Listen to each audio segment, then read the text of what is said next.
नमस्कार, मैं वकार यूनुस। स्वागत है आपका CCL ऑनलाइन क्लास प्लेटफॉर्म पर।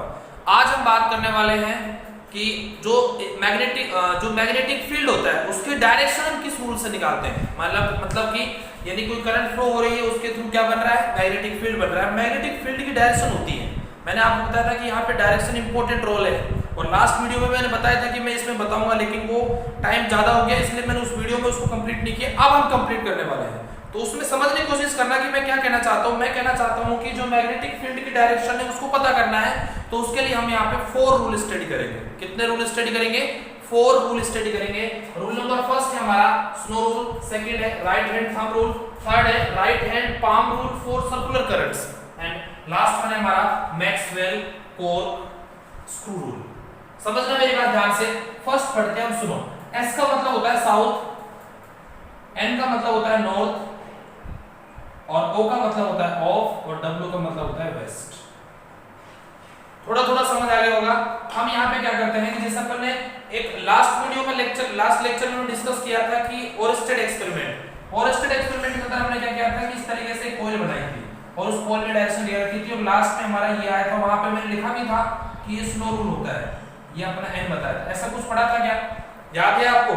तो ये क्यों होता है इसका रीजन बताऊंगा मैं आपको। अब हम क्या करते हैं कि यहाँ पे डायरेक्शन बना लेते हैं। ये अपनी नॉर्थ हो गई, ये अपना वेस्ट हो जाएगा, ये अपना क्या हो जाएगा साउथ, और ये क्या हो जाएगा अपना east. North east east south आप जानते हो, ठीक है। अब डायरेक्शन साउथ टू नॉर्थ से, यानी साउथ से नॉर्थ, ये साउथ हो गया और ये क्या हो गया नॉर्थ, मतलब साउथ से नॉर्थ की तरफ जा रही है, यानी साउथ से नॉर्थ ऑफ वेस्ट। तो यहाँ पे किधर घूमेगी, वेस्ट की तरफ, तो ये किधर घूम रही है, वेस्ट। वेस्ट आ रहा है, तो ये रूल हो गया। अगर उल्टा हो जाए, नॉर्थ टू साउथ हो जाए, तो ये ईस्ट की तरफ हो जाएगी। समझ आ गया? ये तो हमारा पहला रूल था। अगर किसी को फिर भी समझ नहीं आया, कमेंट बॉक्स में कमेंट कर देना, मैं अलग से वीडियो बना दूंगा, ठीक है भाई। नेक्स्ट हमारा है राइट हैंड थंब रूल। ये अपना राइट हैंड है, मेरा इस राइट हैंड ये है, तो अगर आपने इसको देखिए तो इस तरीके से राइट हैंड है, यानी हमारा एक वायर ये होता है, इसको हमने क्या बोल दिया, वायर बोल दिया। अब राइट हैंड थंब रूल, ये अपना थंब हो गया, और इस तरीके से अपनी ये क्या हो गई, फिंगर्स हो गई, ये फिंगर्स हो गई है ना। मैं इस तरीके से बना रहा हूं भाई, आप बना लेना अपने सही तरीके से, ठीक है। मैंने तो इस तरीके से एक्सप्लेन कर दिया है। ये अपना क्या हो गया, कहने का कुछ ज्यादा ही खराब हो गया ना, देखो ये हाथ नहीं लग रहा है, ये कुछ ज्यादा ही हाथ खराब हो गया ना, इस तरीके से नहीं होते। ये अपना एक वायर हो गया, और वायर का ये थंब हो गया, थंब, और इस थंब के लिए अपन इस तरीके से बना लिया, ठीक है। यहाँ पे अपन ने इस तरीके से यहाँ बना लिया, ये अपना हैंड हो गया, ठीक है। ये इसने कड़ा पहना हुआ है, मोस्टली लोग पहनते हैं ना ये। अब इसकी जो उंगलियां हैं वो इस तरीके से यहाँ आ रही है, तो इसकी ये क्या है, उंगलियां, फिंगर्स, ठीक है। इसके पीछे वाला पार्ट ये अपने को नहीं दिख रहा है, तो ये फिंगर्स है सारी अपने थोड़ा सा इस तरीके से इसको शो कर दिया, ठीक है भाई, है ना। मैंने कोशिश की ये बनाने की, है ना, ये बनाने की। अब जो दिख रहा है ना आपको, यही है, ये क्या हो गया, कंडक्टर, ये थंब हो गया। अब कंडक्टर की डायरेक्शन में थंब है, यानी ये तो रिप्रेजेंट कर रहा है इलेक्ट्रिक करंट को। किसको रिप्रेजेंट कर रहा है, इलेक्ट्रिक करंट को। और जो फिंगर्स है ये कर रही है, ये इस तरीके से फिंगर्स है, ये रिप्रेजेंट कर रही है मैग्नेटिक फील्ड को। किसको कर रही है, मैग्नेटिक फील्ड। समझ आ गया? यही रूल है हमारा। इसका मतलब करंट अगर इससे होगी तो मैग्नेटिक फील्ड अब किस तरीके से, ये तो हो जाएगा अपना मैग्नेटिक फील्ड MF, और ये हो जाएगा अपनी करंट, ठीक है। जब करंट ऊपर जाएगी तो मैग्नेटिक फील्ड, अगर करंट नीचे जाती है तो मैग्नेटिक फील्ड वापस ऐसे घूमने के बजाय इस तरीके से घूम जाएगा। ऐसे तो घूम रहा है, तो फिर अभी तो ये ऐसे घूम रहा है, फिर ये ऐसे घूम जाएगा, यानी जो इसकी डायरेक्शन होगी वो ये हो जाएगी। समझ आ गया? ये हमारा सिंपल सा सेकंड रूल। अब थर्ड रूल में, third rule right hand palm rule, मतलब ये खुला हुआ है, और ये जो है ना, ये वाली, ये किसको शो कर रही है, जो ये अंगूठा है, ये अब यहाँ पे अलग है, यानी कहने का मतलब मैं आपसे बात करूं तो इस तरीके से हमारी लेगिया है, ये अपनी उंगलियां हैं, और इस तरीके से अपना ये अंगूठा है, और फिर ये हाथ अपना, और इस तरीके से, और ये इस तरीके से, ठीक है। अब यहाँ से इस तरीके से ये निकल रही है, क्या बोलते हैं उनको, मैग्नेटिक फील्ड। ये क्या है, मैग्नेटिक फील्ड लाइंस है, ठीक है। तो अपनी जो करंट क्या होगी, तो अपनी करंट इस तरीके से होगी, ठीक है। अगर आपने करंट डायरेक्शन देखें तो ये करंट डायरेक्शन होगी, यानी सम करंट डायरेक्शन ये हो जाएगी, और ऊपर होगा। इसका मतलब ये हुआ कि जब धारा जो ये तो क्या हो गई, मैग्नेटिक फील्ड डायरेक्शन, और ये क्या हो गई, इलेक्ट्रिक करंट डायरेक्शन। समझ आ गया? अगर मैग्नेटिक फील्ड तो ये उल्टा हो जाएगा। और लास्ट हमारा है मैक्सवेल स्क्रू रूल। यानी ये अपना कोई स्क्रू हो गया और मैक्सवेल ने इसको डिफाइन किया था, क्या हो गया, ये स्क्रू हो गया और इसको अपन ने इस तरीके से हमने रिप्रेजेंट किया, ठीक है। अब यहाँ पे छोटी छोटी सी चूड़ियां होती हैं, रिंग बोलते हैं जिनको अपन, ठीक है। अगर अब इसको अपन अगर ऊपर की तरफ ले जाए इसका मतलब करंट ये और फिर यहाँ से निकलेगी, इसका मतलब ये यहाँ से सॉरी जहाँ से निकलेगा वो चलेगा, जहाँ से उसको डॉट दिखा देंगे, जहाँ जाएगा उसको क्रॉस दिखा देंगे। इसका मतलब इसको समझने के लिए आप ये चीज ध्यान रखना कि मान लीजिए मेरे पास एक कॉपी है, दिख रही है, अगर इसमें मैग्नेटिक फील्ड अंदर है, अगर इसमें मैग्नेटिक फील्ड अंदर की तरफ जा रही है तो हम लगाएंगे क्रॉस इनसाइड, और अगर इससे बाहर निकल रही है, इससे बाहर आपकी तरफ आ रही है या इससे परपेंडिकुलर बाहर निकल रही है, उसको बोल देंगे हम डॉट। यानी जो डॉट होती है वहां से तो बाहर निकलती है, जहां क्रॉस होती है वो अंदर, यानी अपन इस तरीके से शो करेंगे तो ये क्या हो जाएगा अपना। अब जैसे कोई स्क्रू है उसको ऐसे टाइट करते हैं तो ऊपर की तरफ जाता है वो, और वापस खोलते हैं तो नीचे निकलता है। तो समझ रहे हो, जब आप डायरेक्शन दे रहे हो तो ऊपर जा रहा है, और ऐसे डायरेक्शन दे रहे हो तो कहाँ आ रहा है, नीचे आ रहा है। यही हमारा कौन सा रूल होता है, कोर्नस्क्रू रूल होता है। आपके जो 4 रूल थे वो आपके सामने हैं, सारे के सारे मैंने एक्सप्लेन कर दिए हैं। अब हम बहुत इंपॉर्टेंट जो टॉपिक है हमारा उसकी ओर बढ़ते हैं। वो टॉपिक है magnetic field due to a long and distant current carrying conductor, ठीक है। अगला टॉपिक है अपना magnetic field due to long and straight current carrying conductor. क्या है, long and straight current carrying conductor, यानी मैग्नेटिक ड्यू टू मैग्नेटिक क्या है, मैग्नेटिक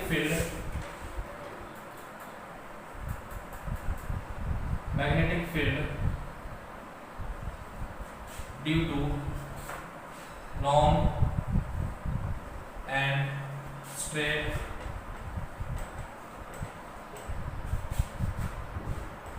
कंडक्टिंग वायर। क्या है, magnetic field due to long and straight current carrying conductor, या फिर ये बोल सकते हैं करंट कैरिंग कंडक्टर, ठीक है। इसको थोड़ा सा और मॉडिफाई करते हैं, करंट कैरिंग कंडक्टर। क्या हो गया, करंट कैरिंग कंडक्टर, ठीक है। कि कोई ऐसा कंडक्टर है जो करंट को लेके जा रहा है, तो वो करंट कैरी कर रहा है, तो उसके थ्रू उसके किसी पॉइंट पर जो हमारा मैग्नेटिक फील्ड होगा वो क्या होगा, वो अब हमें पता करना है। कहां में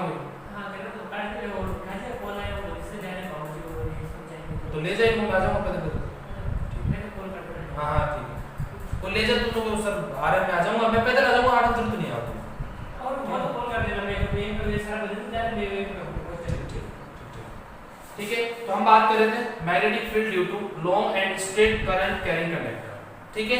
अब हमारा ये क्या है, एक लॉन्ग स्ट्रेट कैरिंग कंडक्टर। इसका मतलब ये हम अब इसमें फर्स्ट सॉरी अभी ये नहीं बताएंगे, इसमें पहला कंडीशन देखो, पहला क्या है इसमें कि finite length,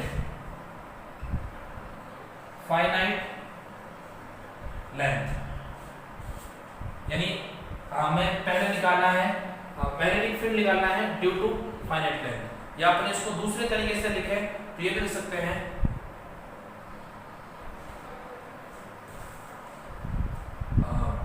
magnetic field due to current carrying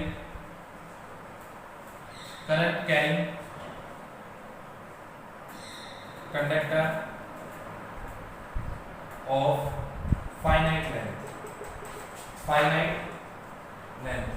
ये तो अपना टॉपिक है फाइनाइट लेंथ। हमें एक बात समझना, फाइनाइट का मतलब होता है कि फिक्स, इसको अगर दूसरे वर्ड में बोले तो फिक्स का मतलब एक कंप्लीट, एक ऐसा फाइनाइट यही हो सकता है, ये हो सकता है, ऐसा नहीं कि बहुत ज्यादा लंबा है, मतलब फिक्स का मतलब थोड़ा सा पार्ट फिक्स, ठीक है। उसके थ्रू हम क्या निकालेंगे, मैग्नेटिक फील्ड कैलकुलेट करेंगे। क्या कैलकुलेट करेंगे, मैग्नेटिक, वेरी वेरी इंपॉर्टेंट है, ध्यान से देखना, बहुत मजा आने वाला है, ठीक है। और बहुत इंपॉर्टेंट है, इसको लगा देना, वेरी वेरी इंपॉर्टेंट, क्योंकि बहुत इंपॉर्टेंट है। बस आप लोगों ने अगर इसको ध्यान से देख लिया तो सब कुछ समझ आ जाएगा, ठीक है। हमारा ये क्या है, ये कंडक्टर, इसकी यहां से स्टार्ट होकर x से लेकर कहां तक है, ये y तक, ठीक है। अब इसके पॉइंट P पर, ये पॉइंट P है, यहां पर हमें कैलकुलेट करना है मैग्नेटिक फील्ड। क्या कैलकुलेट करना है? मैग्नेटिक फील्ड कैलकुलेट करना है। तो इस पॉइंट P का देखें तो यहां पे इसको हमने ले लिया, ये होगा हमारा करंट एलिमेंट। करंट एलिमेंट हो गया, इसका मतलब जो पर्टिकुलर छोटी सी लेंथ है उसके अंदर कितना करंट है उसको करंट कैरिंग एलिमेंट बोल सकते हैं। ये करंट कैरिंग एलिमेंट, इसको बोल दिया हमने A, इसको बोल दिया B। इन दोनों के बीच की जो डिस्टेंस इसको बोल दिया हमने dl। क्या बोल दिया? dl। इसका एक पॉइंट ले लिया हमने O, और O पॉइंट से एक पॉइंट P पर हमें जिस पॉइंट P पर मैग्नेटिक फील्ड कैलकुलेट करना, उस पॉइंट हमने P ये ले लिया। अब जो ये P है ना, हमारे यहां से इसकी डिस्टेंस जो है वो क्या आ जाती है? स्मॉल d आ जाती है, और यहां से जो इसकी है वो r आ जाती है। अब हमें यहां से लेके यहां तक कैलकुलेट करना है, तो यहां से लेके तो हम यहां से एक लाइन ड्रॉ करेंगे, ये वाली, और यहां और एक लाइन अपन यहां से ड्रॉ करेंगे, ठीक है। अब जो ये O पॉइंट से लेके और इसको बोल देंगे O डैश, O डैश तक जो लेंथ है उसको बोल देंगे स्मॉल l, ठीक है। अब यहां से अपन, अब देखो यहां पे y, तो इसको थोड़ा सा आगे बढ़ा लेते हैं, यहां एंगल बन रहा है और एक यहां एंगल बन रहा है। इसको तो अगर ये एंगल अपना थीटा होता है, कैसे भाई सर? ये थीटा कैसे हमने पढ़ा था, ये वाला बाय सावर्ट लॉ में, और एक पॉइंट P पर कैलकुलेट किया था, तो ये एंगल थीटा लिया था, तो अभी हम यही थीटा लेंगे। अगर ये थीटा है तो इसको हमने बोल दिया थीटा 1, और इसको बोल दिया हमने थीटा 2। अगर ये थीटा 1 है तो इसको बोल दिया हमने फाई 1, और इसको बोल दिया हमने फाई 2। कोई दिक्कत किसी को नहीं होनी चाहिए, ठीक है। ये पॉइंट हमारा है। अब हम सबसे पहले बात करते हैं कि हमें क्या कैलकुलेट करना है, यहाँ पर मैग्नेटिक फील्ड कैलकुलेट करना है। क्या कैलकुलेट करना है? यहाँ पर मैग्नेटिक फील्ड कैलकुलेट करना। तो मैग्नेटिक फील्ड हम कैसे कैलकुलेट करेंगे, ये इंपॉर्टेंट है। तो हम यहाँ पे सबसे पहले हम लिखते हैं कि we know that dB equals to mu nought upon 4 pi I dl sin theta upon r square. ये हम जानते हैं, लिख देना आपको। मैं बता रहा हूँ कि आपको जो नोट्स है वो PDF मिल जाएंगे, लेकिन ये डेरिवेशन आपको सेल्फ नोट्स बनाने बहुत जरूरी। अगर आपने सेल्फ बना लिया ना, तो उससे बेस्ट कुछ नहीं है, PDF के लिए जरूरत ही नहीं है। अगर आप चाहते हो कि सर PDF में बिल्कुल सीक्वल, सीरियल, थ्योरी वगैरह सब लिखनी है, तो फिर PDF नोट्स में इसके प्रोवाइड करा दूंगा, लेकिन अभी वो सारी चीजें मैं लिख नहीं सकता यहाँ पर। तो मैं यहाँ पे जो काम की चीजें लिख दूंगा। Question number first. अब सबसे अब देखो यहाँ पे दो चीजें हमें, एक तो dl पता करना है, एक r पता करना है। यानी सबसे पहले हम dl की बात करें तो यहाँ लिख देना ट्रायंगल। अब dl की बात करनी है, तो dl कहाँ है? ये रहा। और dl को निकालने के लिए l निकालना है, l का अगर अवकलन कर दे तो dl आ जाएगा। तो l निकालें तो इसका मतलब ये ट्रायंगल लिख देंगे। तो ट्रायंगल क्या हो गया? o dash o dash p से फ्रॉम, ठीक है। इसका मतलब हमने ये ट्रायंगल ले लिया। ये सबको दिख रहा है? मैं चेक कर लेता हूँ एक बार वीडियो, ये आ रहा है नहीं आ रहा है कैमरे के अंदर। अगर नहीं आएगा तो अपन इसको चेंज कर देंगे, ठीक है। आ रहा है, दिख रहा है सब, ठीक है। हमने ये ले लिया। ये कौन सा पॉइंट है अपना? P।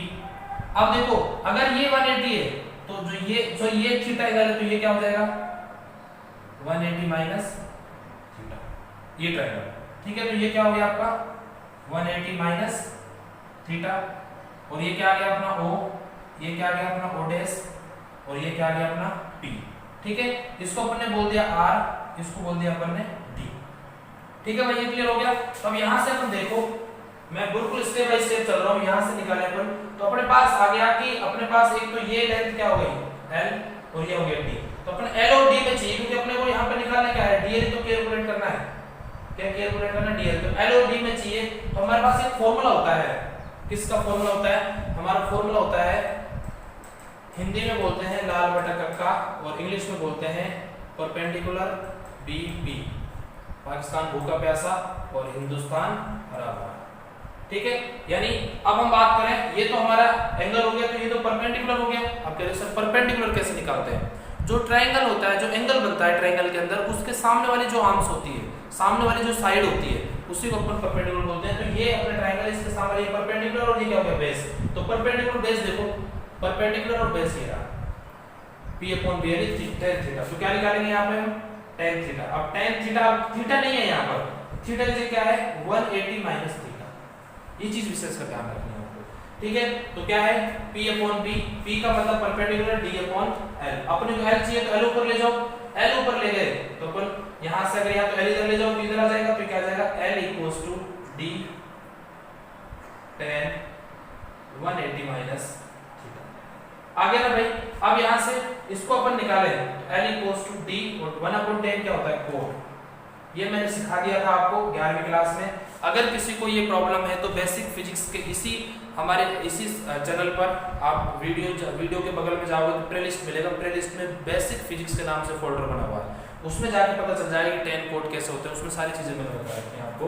तो d cot 180 minus theta, 180 minus theta solve करोगे तो जाएगा ये L माइनस डी और कोट थीटा क्या हो जाएगा minus t cot theta. Clear हो गया। अब देखो यहाँ पे आगे क्या बढ़ता है तो बोथ साइड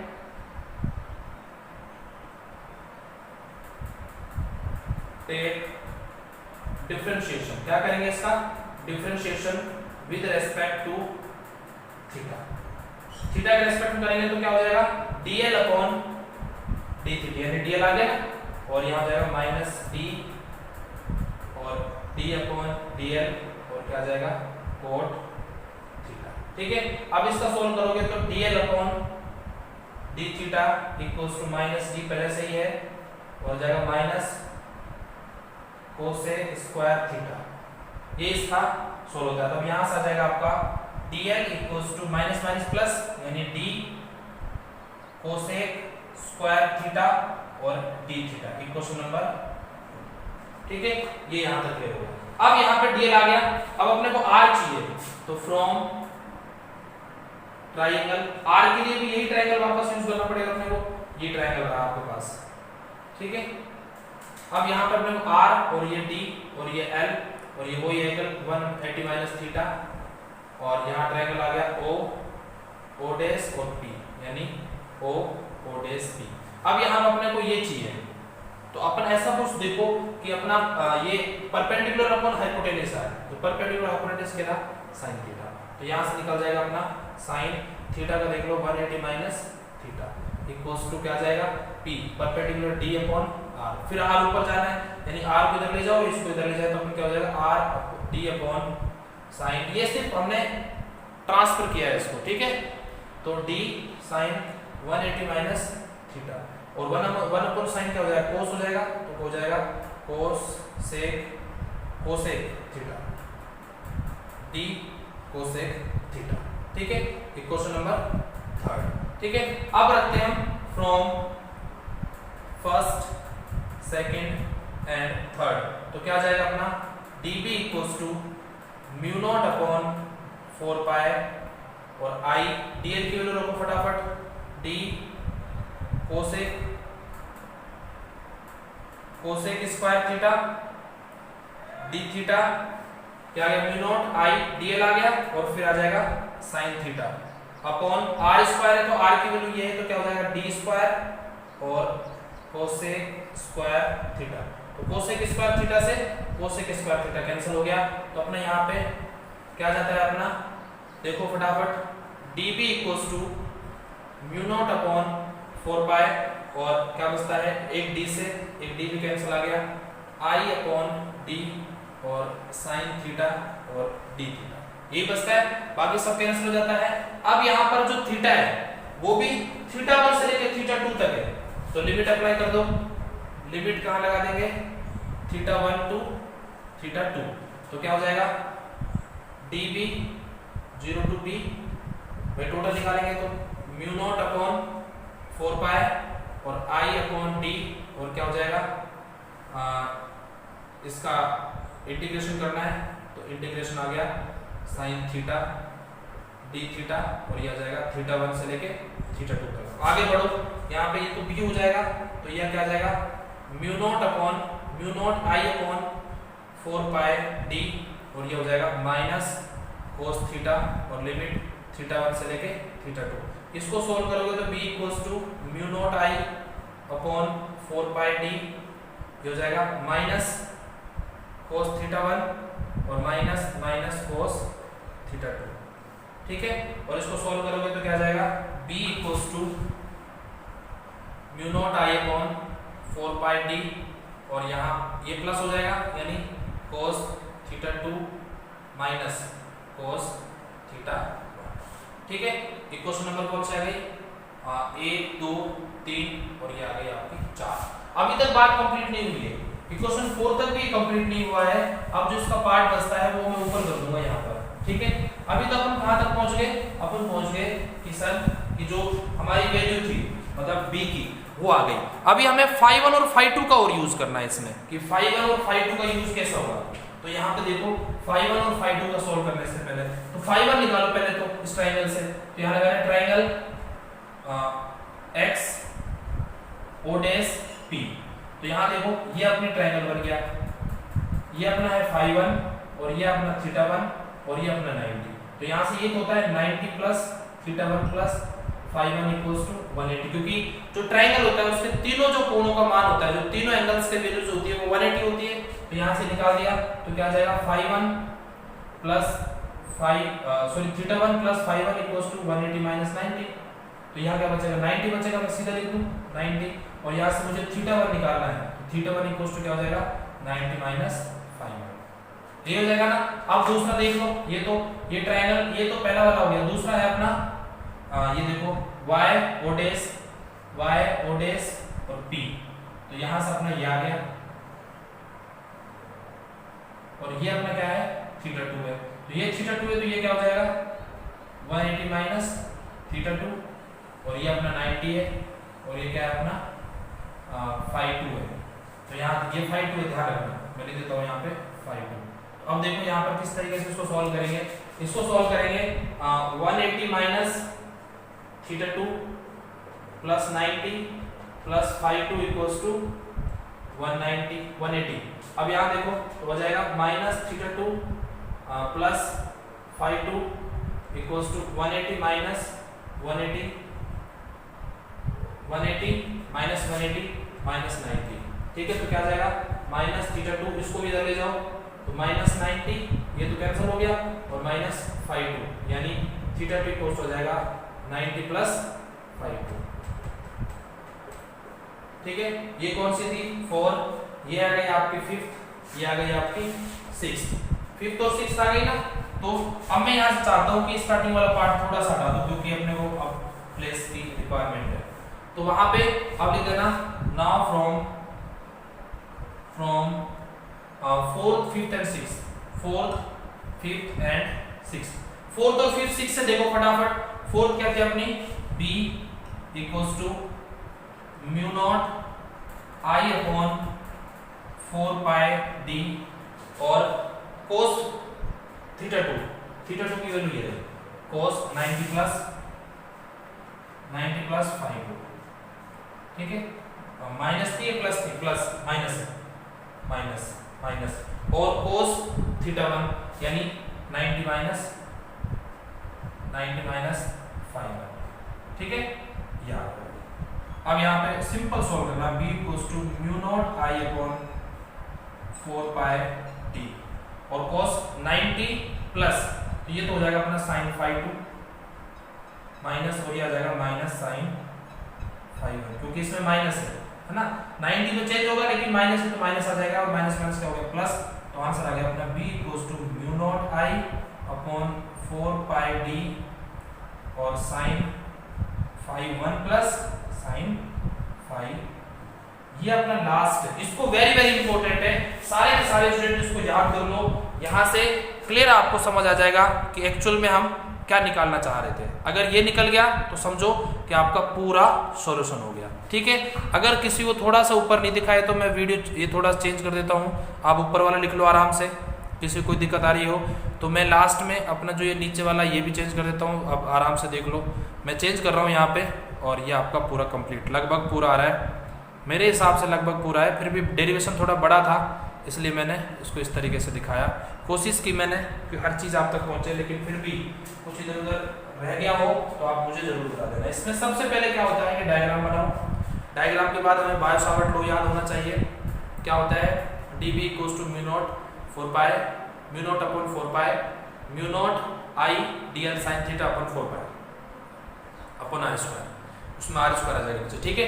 वहां पे आर और डी एन की वैल्यू रखनी है, उसके बाद θ1 θ2 की वैल्यू रखनी है और आंसर आ जाएगा, ठीक है भाई। तो अभी मैं बता रहा हूँ, अभी इसी के ऊपर आधारित अपने अगले एप्लीकेशंस हैं।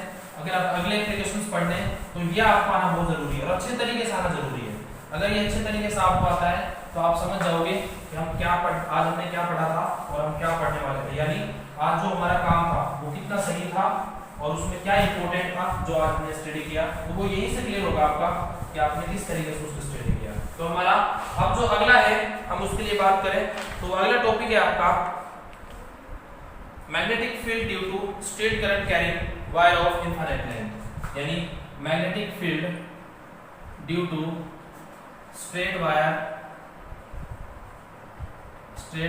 Of infinite length.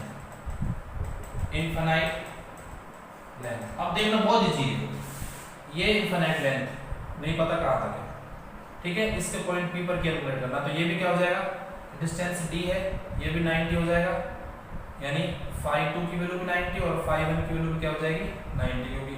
इसका भी नहीं पता भाई, इनफाइनाइट को मतलब पता नहीं हमें कहां तक है, कुछ आइडिया थोड़ी है। तो φ1 की वैल्यू 90 हो गई, φ2 की वैल्यू 90 हो गई, और यहाँ पे अपन अगर निकाले तो हम जानते हैं कि देना dB =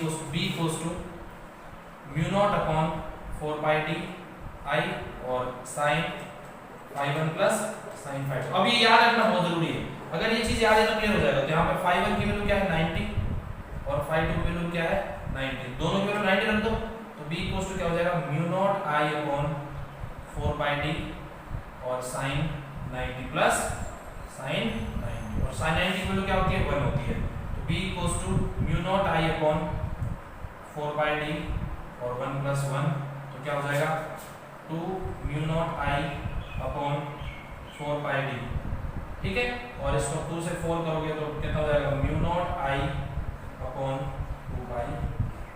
क्लियर, ठीक है। सेकंड आपको जो इसके बाद है समझ आ गया, सेकंड क्या कहता है वो सेकंड टॉपिक में, इसमें थोड़ा सा चेंज कर देंगे अपन। अब सेकंड में कहता है कि वो कि अगर जो आपका ये इनफाइनाइट वायर है इसके इस पॉइंट पर P हो, ये लेंथ इसकी L है, और मतलब कि जो P पॉइंट हो वो इसके इस वाले एंड पर हो, ये अगली कंडीशन थोड़ी थर्ड है ना, थर्ड कंडीशन ये कहती है कि इस पॉइंट मतलब x और y फाइनाइट लेंथ है, ध्यान रखना फाइनाइट लेंथ है, लेकिन इस एंड पर है इसका, ये कंडीशन गिवन होगी आपको, वह बहुत बड़ी लैंग्वेज है, नोट्स में डायरेक्ट में लिख रखा है, आप समझ जाते हैं यहाँ से, ठीक है। अब यहाँ पे जो φ1 की वैल्यू देखो क्या हो गई 0, क्योंकि है ही नहीं वो तो, और φ2 की वैल्यू क्या हो गई नहीं पता हमें, तो उसके अपन रख देंगे φ2, ये वैल्यू क्या हो गई φ2, ये अपनी r d नहीं कह सकते, इसको d कह देंगे, n कह देंगे। अब यहाँ से देखो फटाफट हम निकाले, तो φ1 तो क्या हो गया 0 और φ2 की वैल्यू हमें नहीं पता क्या है φ2, इसको φ2 रहने दो 0, φ2 रहने दो, तो ये तो 0 हो गया, और ये आ जाएगा प्लस sin φ2, और sin φ2 है तो उसको आगे भी हम वैसे लिख देंगे, क्या लिख देंगे = mu naught I upon 4πd और sin φ। क्लियर हो गया ना।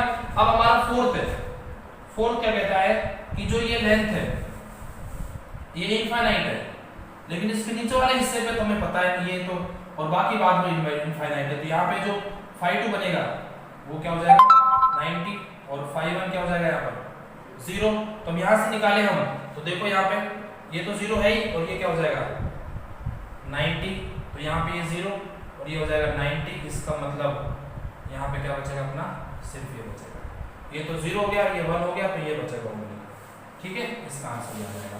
अब नेक्स्ट में कह रहा है कि हम फाइनाइट लेंथ है कोई, लेकिन उस दोनों के बिल्कुल बीचों बीच, इसका मतलब जो हमारा φ2 है वो किसके बराबर है φ1 के, यानी कंडीशन ये है कि φ1 = φ2 = φ, इस पे भी क्या आ जाएगा φ, इस पे भी क्या आ जाएगा φ, तो क्या हो जाएगा 2 sin φ, और 2 बाहर चला जाएगा तो क्या आ जाएगा b 2 mu naught I upon 4πd और sin φ।